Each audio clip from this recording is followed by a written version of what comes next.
这个鹅现在今天是第5天，鹅很多在第7、8天开始，如果不注意的话，这段时间就会容易开始起咳嗽。那这个第5、6天开始，我们就做一些准备工作了。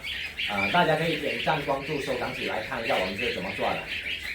为什么在这个7、8天这段时间呢，鹅会开始容易这个咳嗽？主要还是一个温度的问题，因为你像养这个小鹅，前面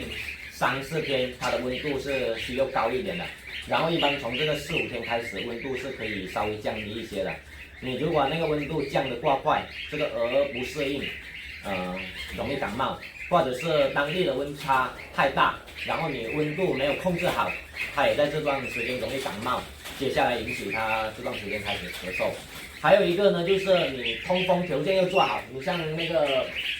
开窗的，你要开窗，当然你那个风不能让它对着这个鹅吹因为对着鹅吹也是容易这个引起它感冒，导致后面咳嗽。包括那个粪便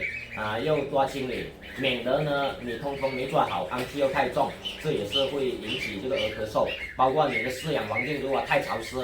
等等，也都是会的所以呢，温度又做好，然后呢，通风卫生又搞好，然后一般我从这个第5、6天开始会给它喂一些药去预防，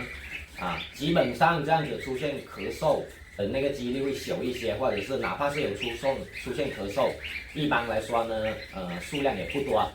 那像为了预防这个鹅在这个第7、8天开始出现咳嗽，我们一般在第5、6天的时候就会给它喂一点药来预防一下